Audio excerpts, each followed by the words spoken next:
அன்புக்குரிய சகோதர சகோதரிகளே, நம் ஆண்டவர் இயேசு கிறிஸ்துவின் நாமத்தில் உங்களை வாழ்த்துகிறோம். உங்களுக்காக நாங்கள் ஜெபிக்கிறோம்.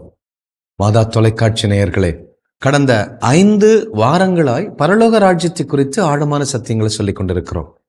பரலோக ராஜ்யத்தை நிறுவனத்துக்கு தான் இந்த உலகத்துக்கு ஏசப்பா வந்தாரு.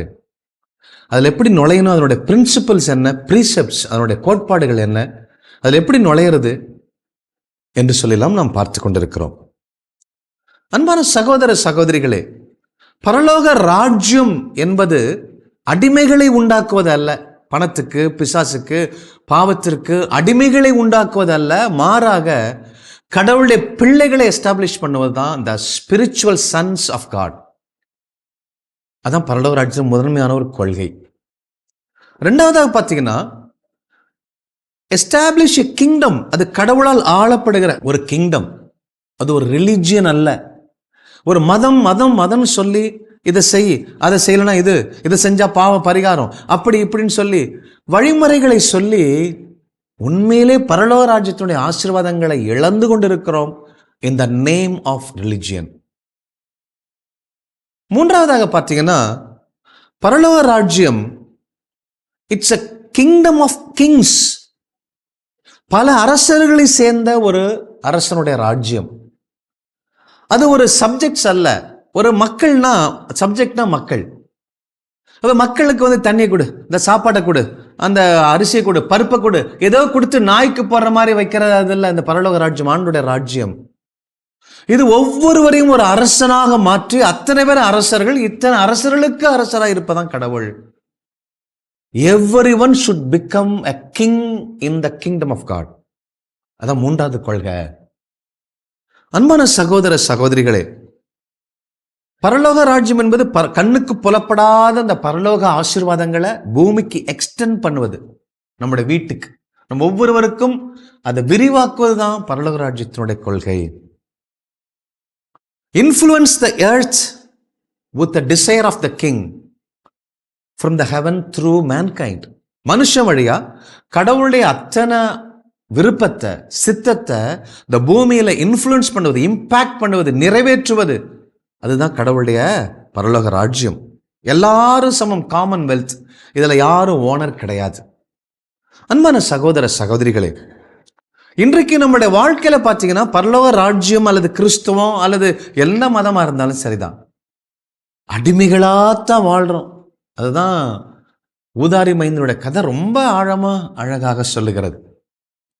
கடவுள் அப்போ ஒரு ஒரு ஒரு வீட்டு முதலாளி இருக்கிறான், அவன் அடிமை இருக்கான். முதலாளிக்கும் அடிமைக்கும் என்ன உறவு இருக்கும்? It's going to be a superficial relationship. சூப்பர்ஃபிஷியல்னா செயற்கையாக ஏதோ ஒரு பயந்துட்டு அவர் அடிப்பார், செய்யலைன்னா திட்டுவார், சம்பளம் கொடுக்க மாட்டார், அல்லது ஆப்ளிகேஷனுக்காக அவர் மாச சம்பளம் கொடுக்குறாரு அப்படிங்கிற பயத்தினால தான் அந்த முதலாளிக்கும் அந்த சர்வெண்ட்டுக்கும் அந்த வேலைக்காரனுக்கு அடிமைக்கும் உறவு இருக்கும். அதை கடவுள் அருவருக்கிறாரு.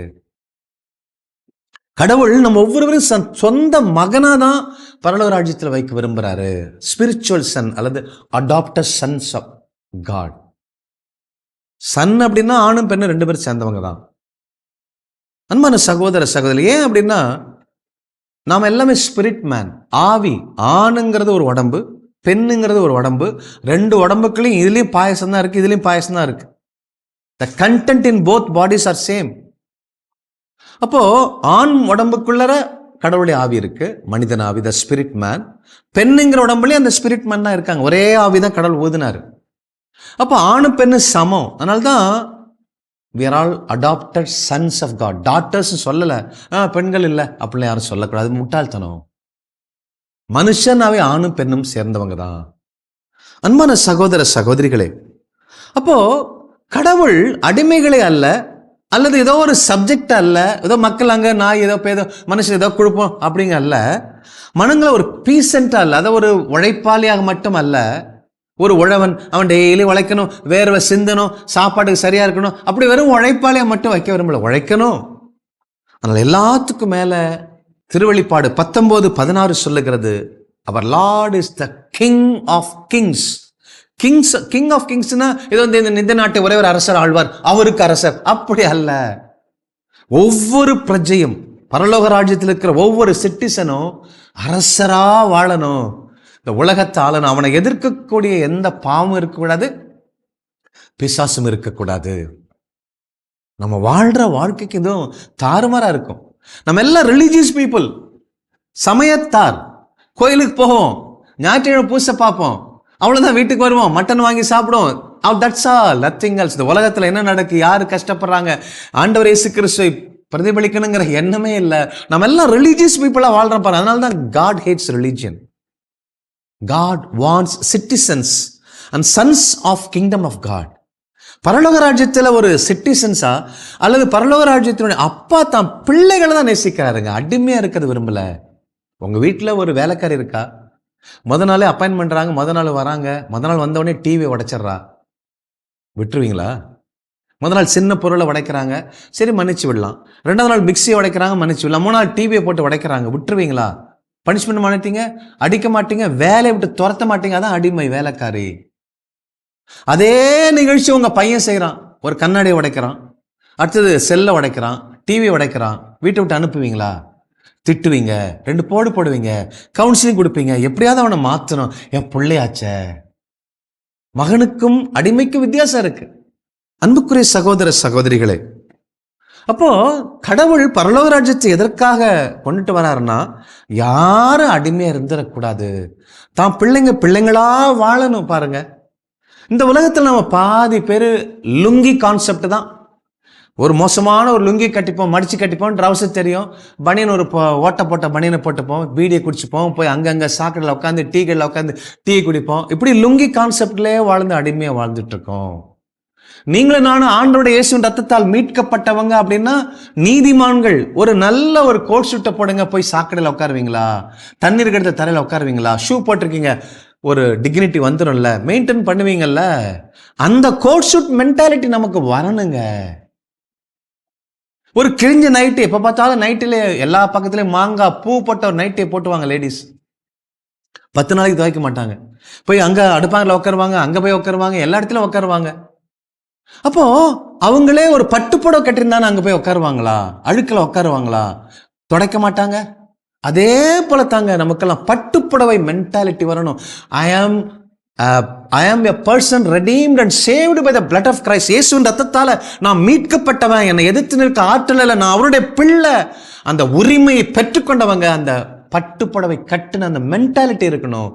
நைட்டி போடுற மென்டாலிட்டி ஒழிக்கணும். நான் பாவி, மோசமானவன், என்னால ஒன்னும் செய்ய முடியாது, லுங்கி கட்டினவன், என்னால என்ன செய்ய முடியும், பீடி சிகரெட் தான் குடிக்க முடியுங்கிற அந்த மென்டாலிட்டி, அந்த பாவங்கிற சுவரு, நான் ஒண்ணுமில்லை, மோசமானவன், கொலகாரன், கெட்டவன், நாசமா போனவன், என்னால பேச முடியாதுங்கிற அந்த மோசமான சுவரை, பாவங்கிற சுவரை உடைச்சு தள்ளனா போதும். இன்னைக்கு மெயின் ப்ராப்ளம் செல்ஃப் ரெஸ்பெக்ட் இல்லாத ஒரு காரணம் தான். நான் தகுதியற்றவன், நான் வாழ முடியாது, நான் முன்னாடி செஞ்ச பாவத்தை நினைச்சு நினைச்சு நினைச்சு நான் மோசமானவன், கேவலவன் நினைக்கிறேன். பார்த்தீங்களா? அதான் பிரச்சனை. பரலோக ராஜ்யத்தில் ஆசீர்வாதங்கள் இருக்கு, அதை சாப்பிட முடியலையே. தண்ணி பக்கத்தில் இருக்கு, நான் மேலே வந்து குதிச்சுட்டு சாவரன மீனை போல தரையில. அன்புக்குரிய சகோதர சகோதரிகளே, God does not want slaves. God does not want servants. God does not want peasant. God wants sons. பிள்ளைகளை கேட்கிறாருங்க. ஏன் பிள்ளை போய் சேத்துல கிடக்கிறான, அவனை அழகா கொழுப்பாட்டி அவனை வாழ வைக்கணுங்கிறதான் கடவுளுடைய விருப்பம். அன்புக்குரிய சகோதர சகோதரிகளே, கடவுள் ஒரு சமயத்தை ரிலீஜியன், அப்பா இவர் பயங்கரமான கிறிஸ்தவயா, பக்தியாளரையா, நல்லா சீவிக்குவாரு, டைமுக்கு பூசைக்கு டைமுக்கு வந்துடுவாரு, ஜெபமாலை சொல்லிடுவாரு, நல்லா முட்டி போடுவாரு, எல்லாம் செய்வாரு. யாரு வேணா தான் முக்கியம்தான், ஜெபிக்கணும் தான், இறைவார்த்தை வாசிக்கணும். என் வாழ்க்கை ஃபுல்லா ஒரு சமயத்தாரு போல நான் பாவம் செய்யாம இருக்கிறேன், அவ்வளவுதான், பாவத்தை குறைச்சிக்கிறேன், அவ்வளவுதான், என்னிடம் எந்த நன்மையும் இல்லை என்று சொன்னால் நான் சமயத்தானாய் வாழ்ந்து என்ன பிரயோஜனம்? இந்த டேபிள் கூட தான், இந்த போடியம் கூட தான் இந்த பாவமும் செய்யல. நான் கீழே ஒரு அங்கி காவி வேஷ்டியை கட்டிக்கிறேன், மேல காவி சட்டையை போட்டுக்கிறேன், கிளர்ஜி காலர் போடுறேன், எல்லாம் செஞ்சுக்கிறேன். ஆனா ரிலீஜியஸ் பீப்புள் சொல்லிக்கிறேன், எல்லாம் சொல்லிக்கிறான். என்னிடம் எந்த பரலோக ராஜ்யத்தினுடைய பண்புகளே இல்லைன்னா அந்த ரிலீஜியஸ் வாழ்க்கையினால் என்ன பிரயோஜனம்? யோசிச்சு பாரு, கேட்கணும். நான் ஒரு கிறிஸ்துவனா வாழ்ந்து என்ன பிரயோஜனம்? ஏன்னா சிலுவையில் அரைஞ்சிட்டு போயிடலாமே, என்னால் எந்த நன்மையும் இல்லை, ஒரு நன்மையும் யாருக்கும் கிடையாதுன்னு நான் இந்த உலகத்தில் வாடல, என்ன பிரயோஜனம்? அன்புக்குரிய சகோதர சகோதரிகளே, லோத்து அவங்க மனைவியை காப்பாத்துறாங்க. சோதம் குமர பட்டணத்துல அழிக்க போறாங்க. கஷ்டப்பட்டு லோத்து மனைவி பிள்ளைங்களை காப்பாத்துறாரு. கூட்டு வாங்கிறாரு. அப்ப சொன்னார், கடவுள் திரும்பி பார்க்காத, பழைய வாழ்க்கையை பார்க்காத, பாவ வாழ்க்கையை பார்க்காத அப்படின்னு சொல்றாரு. எல்லாம் வராங்க, லோத்து திரும்பி பார்க்காம போறாரு. லோத்துவின் மனைவி திரும்பி பார்க்கறாங்க. அந்த இடத்துல உப்பு தூணா கொண்டு போட்டாரு. லோத்துவின் மனைவியை காப்பாத்துறது ஒண்ணுதான், காப்பாத்தாம விடுறது ஒண்ணுதான். She was deemed unworthy to be saved. இது ரொம்ப என்ன பாதிக்கக்கூடிய ஒரு ஸ்டேட்மெண்ட். இந்த ஆரைக்கராஜ மீட்படைய செய்வது வேஸ்ட்னு நினைச்சிட்டாருன்னா நாளைக்கே கொண்டு போட்டுருவாரு.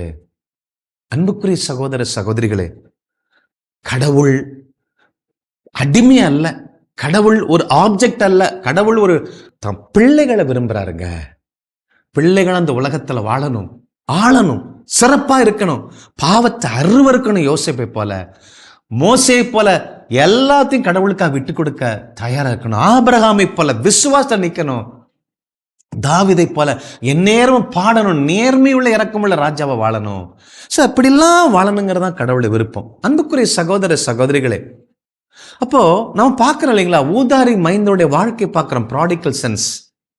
லூக்கா எழுதின நற்செய்தி 15வது அதிகாரத்தில் 8 முதல் நீங்க தொடர்ந்து வாசிப்பீங்க 30 வரை. 2 பையன் இருந்தாங்க. இளையவன் என்ன பண்றான்? அப்பா எனக்கு சொத்தை கொடு, நான் போகணும் அப்படின்றான். பரலோக ராஜ்யத்தில் 2 கிடையாது. 1 ஓனர்ஷிப் கிடையாது. எதுக்கும் நான் ஓனர்ஷிப், இந்த பென்சில் என்னுடையதுன்னு சொல்ல முடியாது.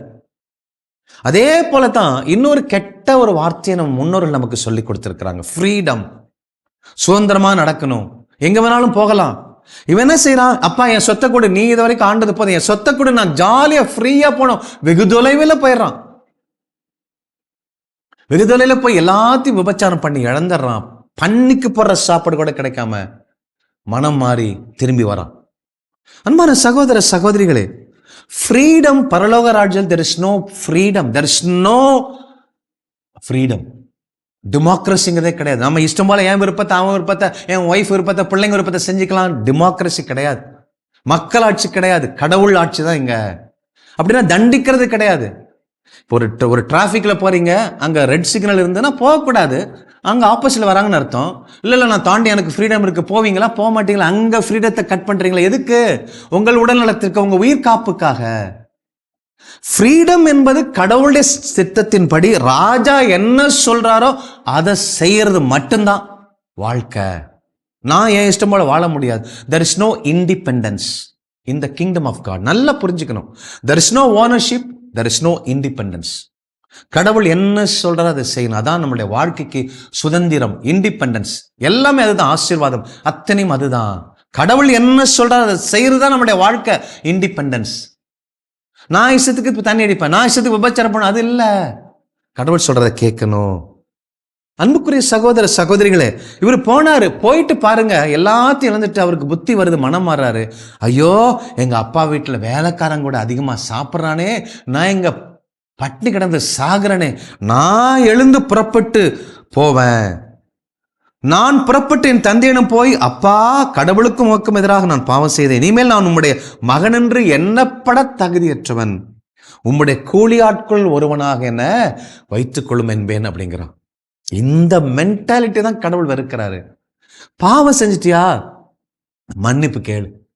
பாவம் செஞ்சிட்டியா, ஒப்புரவு செய். பாவத்தை நிறுத்து, பாவத்துக்கு மன்னிப்பு கேளு, கடவுளோட ஒப்புரவு செய்ய. நான் எப்ப பார்த்தாலும் கூலிக்காரன், நான் எப்ப பார்த்தாலும் வேலைக்காரன், நான் எப்ப பார்த்தாலும் அடிமை, மோசமானவன் அப்படிங்கிற எண்ணத்தை நொறுக்கி போடுங்க முதல்ல.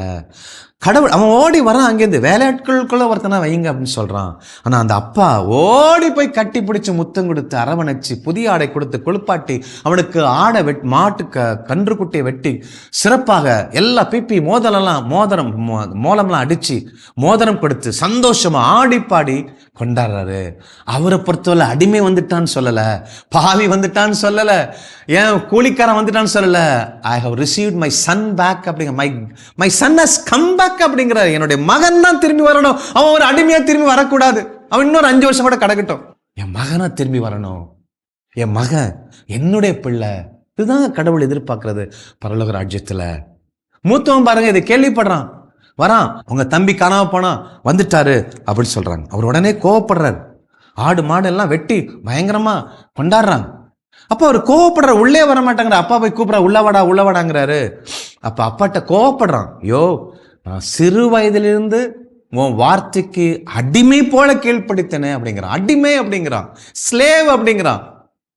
அடிமை எப்படி புரிஞ்சுக்க முடியும்? அங்க சூப்பர்ஃபிஷியல் லவ் தான் இருக்கும், அங்க ஆப்ளிகேட்டரி லவ் தான் இருக்கும்.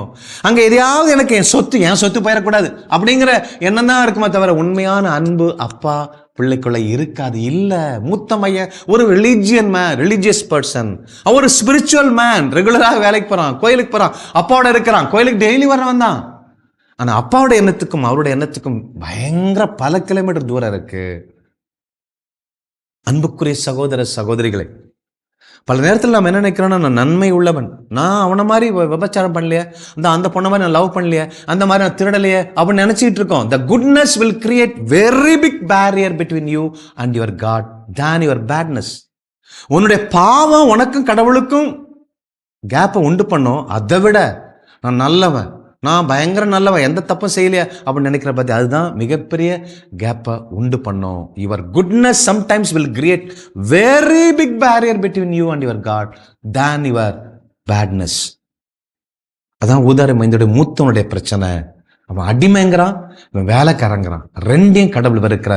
ரெண்டும் இல்லப்பா, உன் தம்பிப்பா, காணாப்படைய புள்ள வந்துட்டான்ப்பா, வாப்பா கொண்டாடுவோம், சந்தோஷமா இருப்போம். வரலையே. அன்புக்குரிய சகோதர சகோதரிகளே, பரலோக ராஜ்யம் என்பது அடிமை அல்ல, நொந்து போய் கை காலை வெட்டி சாகணுங்கிறது அல்ல, பட்டினி கிடந்த சாகணுங்கிறது. இருந்தாலும் அந்த பட்டினி கிடந்தாலும் கடவுள் ஆஸ்வதிப்பாரு. நோயில கிடந்த சாகணுங்கிறது அல்ல, அங்க வெல்த் இருக்கு, ஹெல்த் இருக்கு. காயுவே உன் ஆத்துமா நலமுடன் இருப்பது போல எல்லாவற்றிலும், உடல் ஆவி ஆத்துமா பொருளாதாரம் எல்லாத்திலும் நீ சிறந்து வாழ்க அப்படின்னு தான் வாழ்த்துறாரு. அன்புக்குரிய சகோதர சகோதரிகளே, கடவுள் இன்றைக்கு உங்களை அழைக்கிறார். அடிமைகளாக அல்ல, அல்லது ஒரு கஷ்டப்பட்டு வேலை செய்கிற தொழிலாளியாக அல்ல, அல்லது ஒரு வேலைக்காரனாக அல்ல, தன்னுடைய சொந்த குடும்பத்தில் மெம்பரா, இந்த ராஜாங்கம் செய்யக்கூடிய இந்த பரலோக குடும்பத்தில் ஒரு குடும்பத்தில் ஒருவரா, தன்னுடைய சொந்த பிள்ளையா வாழ செழிக்க, நீங்க ஒரு இயேசு கிறிஸ்துவா வாழணும் என்பதற்காக கடவுள் அழைக்கிறார். எல்லாரும் இந்த பரலோக ராஜ்யத்தில் உள்ளே நுழைவோம், வாருங்கள். God bless. கிறிஸ்து இயேசுவில் அன்புக்குரியவர்களே, கடவுள் நம்ம எப்படி பார்க்க விரும்புகிறார், ஆனா நாம எப்படி இருக்கிறோம்? இன்னைக்கு அந்த ஒரு தெளிவை இந்த செய்தி நமக்கு கொடுத்திருக்கின்றது. திரும்ப திரும்ப கேட்டு பாருங்க. அந்த ஊதாரி மைந்தன் கதை நமக்கு எல்லாம் தெரிஞ்சதுதான். ஆனா அந்த அதிகாரத்தை படித்து, இந்த இறை வார்த்தையை கேட்டு, இந்த செய்தியும் கேட்டு ஒப்பு நோக்கி நான் எப்படி இருக்கிறேன். ஏன்னா எனக்கு தெளிவா ஆண்டவர் சொல்றாரு, எனக்கு அடிமைகள் தேவையில்லை, எனக்கு வேலைக்காரர்கள் தேவையில்லை, எனக்கு வெறும் உழைப்பாளர்கள் தேவையில்லை. I want sons. எனக்கு என்னுடைய மகன்கள் தேவை, என்னை பிரதிபலிக்கிற பிள்ளைகள் தேவை, என்னுடைய ராஜ்யத்தை என்னுடைய மனநிலையில் இருந்து ஆளக்கூடிய பிள்ளைகள் தேவை, என்னுடைய கட்டளைகளுக்கு கீழ்ப்படிந்த அதே சமயம் அதிகாரத்தோடு இந்த பிள்ளைகளை மற்றவர்களை ஆளுகை செய்கிற நல்ல உள்ளங்கள் பிள்ளைகள் தேவை அப்படிங்கிறார். ஏன்னா அந்த பிள்ளைங்க தானே சுயாதீனத்தோடு தன்னுடைய சொந்த சித்தத்தின்படி செயல்பட வேண்டிய தேவையில்லை, அவங்க கஷ்டப்பட தேவையில்லை, நான் என்ன சொல்றேனோ அதை செயல்படுத்தினா போதும், அப்படிப்பட்ட என்னுடைய பிம்பங்கள் எனக்கு தேவை அப்படிங்கிறார். இன்னைக்கு அந்த ஊதாரி மைந்தன் பார்த்தோம். அந்த ஒரு பிள்ளையை தான் நம்ம ஊதாரி மைந்தன்கிறோம். ஏன்னா அவன் எனக்கு அப்பாவுடைய ஆளுகை தேவையில்லைன்னு போயிடுறான். போயிட்டு ஒன்னும் இல்லாம வெறுமையா போய் ஓட்டாண்டி ஆகி அப்பதான் அறிவு தெளிந்து வந்து அப்பவும் நான் என்ன வேலைக்காரன் போல வச்சுக்கோங்க அப்படின்னு சொல்லிட்டு வர்றான். ஆனா ஆண்டவர் என்ன பண்றாரு பாருங்க, அவனோட ட்ரெஸ்ஸை மாத்துறாரு, மோதிரத்தை போடுறாரு, செருப்பை கொடுக்கிறார், அவனுடைய அப்படியே ஃபுல்லா மாத்தி, நீ என்னுடைய பிள்ளைப்பா, இனிமேல் பிள்ளையா நீ வாழு, போது வேலைக்காரனா இருக்க வேண்டியதில்லை அப்படிங்கிறார். அடுத்தது அந்த இன்னொரு பிள்ளை மூத்த மகன், அவன் வர்றான், நான் உங்களுக்கு அடிமை மாதிரி வேலை செஞ்சுட்டு இருந்தேன், உங்க கட்டளைகள் எல்லாம் கடைபிடிச்ச அப்படிங்கிற. நம்ம நிறைய நேரம் அப்படிதான் சொல்லிட்டு இருக்கோம், நீங்க சொல்றதெல்லாம் நான் செஞ்சுட்டு தான் இருக்கேன், அடிமை மாதிரிதான் இருக்கேன், எனக்குன்னு ஒண்ணு இல்லை அப்படின்னு சொல்லிட்டு முணுமுணுத்துட்டு இருக்கோம். ஆனா அப்பாவுடைய மனநிலை நம்ம கிட்ட இல்ல. அப்பாவுடைய எண்ணத்துக்கும் நம்முடைய எண்ணத்துக்கும் ரொம்ப தூரம். நம்ம வாழ்க்கையை பார்த்தீங்கன்னா நம்ம அப்பா மாதிரியா இருக்கு, இறையாட்சியின் பிள்ளைகளாவா நம்ம வாழ்ந்துட்டு இருக்கோம். அப்படித்தான் அந்த மூத்த மகனும் அப்படிப்பட்ட மனநிலை தான் இருந்தா. ஆனா இது ரெண்டுமே வேண்டாம், என்னை போல் வாழ்கிற பிள்ளைகள் எனக்கு தேவை. என்னுடைய மனநிலையை கொண்டு இந்த உலகத்தை அதிகாரத்தோடு நடத்தக்கூடிய பிள்ளைகள் எனக்கு தேவை அப்படிங்கிறார். But no independence. உனக்கு நீ சொந்த வழியை வச்சுக்காத, நான் சொல்றத செஞ்சா போதும். என்ன ஒரு அற்புதமான வாழ்க்கையை ஆண்டவர் நம்ம கொடுத்து வைத்திருக்கின்றார். ஆகவே நாம் இந்த நாளிலிருந்து ஆண்டவரே, நீர் எனக்கு கொடுத்துள்ள அத்தனையும் உம்மை போல நான் வாழ்வதற்காக அல்லவா? நான் அதெல்லாம் மறந்துட்டு முணுமுணுத்துட்டு ஏதோ தேடிட்டு இதோ பன்றிக்குட்டி தான் கீழேயே பார்த்துட்டு வாழும்பாங்க. அது மாதிரில நம்ம வாழ்ந்துட்டோம். இனிமேல் மேல் நோக்கியவர்களாக, நம்ம தந்தையை நோக்கியவர்களாக வாழணும். அப்படின்னா நம்ம பெற்றுக்கொண்ட ஒவ்வொன்றுக்காக நன்றி செலுத்தணும். பாவ மன்னிப்பு நிச்சயத்தை நம்ம பெற்றுக்கொள்ளணும். ஆண்டவர் என்னுடைய ரத்தத்தால், தன்னுடைய ரத்தத்தால் என்னை கழுவி மீட்டிருக்கிறார், நான் நீதிமான். அவர் தன்னை போல என்னை மாற்றி இருக்கிறார், தன்னுடைய ஆவி எனக்கு ஊற்றி இருக்கிறார். எல்லாவற்றுக்கும் நன்றி சொல்லி அந்த உன்னத மனப்பான்மையோடு, உன்னத மனநிலையோடு நம்முடைய கவுண்டனன்ஸ், நம்முடைய எல்லாமே மாறணும் நம்ம அப்பாவை போல. ஆகவே நன்றி சொல்கிற பிள்ளைகளா இந்த நாள் நன்றி பலி பீடம் கட்டுவோம். ஆண்டவர் செய்து வைத்துள்ள அத்தனை ஆசீர்வாதங்களும் எனக்காக, அதை கொண்டு இந்த உலகத்தை நான் அவரை போல ஆட்சி செலுத்துவேன் அதிகாரத்தோடு. எனக்குன்னு எதை வச்சுக்க மாட்டேன், எனக்குன்னு தனி வழி இல்லை, என் தகப்பன் வழிதான் ஏன் வழி என்று சொல்லி கரங்களை தட்டி பாடுவோம். பாருங்கள், எல்லாம் சந்தோஷமாய் கரங்களை தட்டி எப்படிப்பட்ட ஒரு உன்னத அழைப்பு, மேல் நோக்கின அழைப்பு உணர்ந்து பாடுவோம்.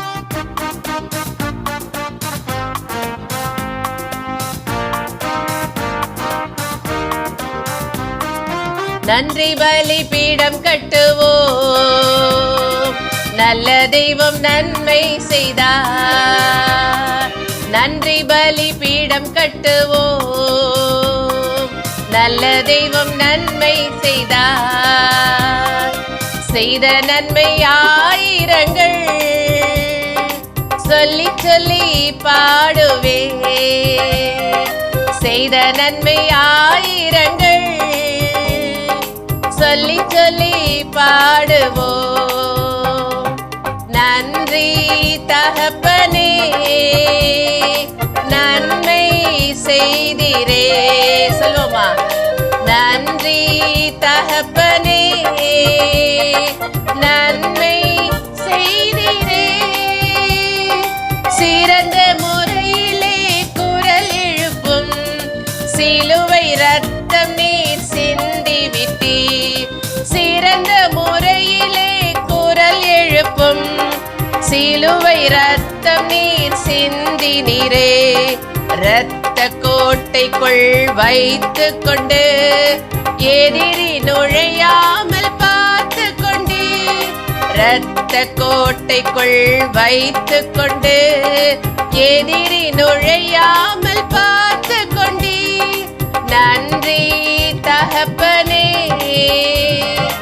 நன்மை செய்தீரே. வாய் திறந்து சொல்லுவோமா? நன்றி தகப்பனே, நன்மை செய்தீரே. நாம் இன்னும் அடிமைகளாக இருளுக்கு, பாவத்துக்கு, பணத்துக்கு, இதோ ஆசா பாசங்களுக்கு, இந்த ஊனியல் பெண் நாட்டங்களுக்கு அடிமைப்பட்டு போனோம். அதுக்காக கடவுள்கிட்ட வந்து பிச்சை கேட்கணும் அவர் எதிர்பார்க்கிற சொந்த பிள்ளைகளாக, உரிமை பிள்ளைகளாக இருந்து அவரை போல வாழணும் எதிர்பார்க்கிறார். வாருங்கள், அரச குருத்துவ திருக்கூட்டமாய் வாழுவோம்.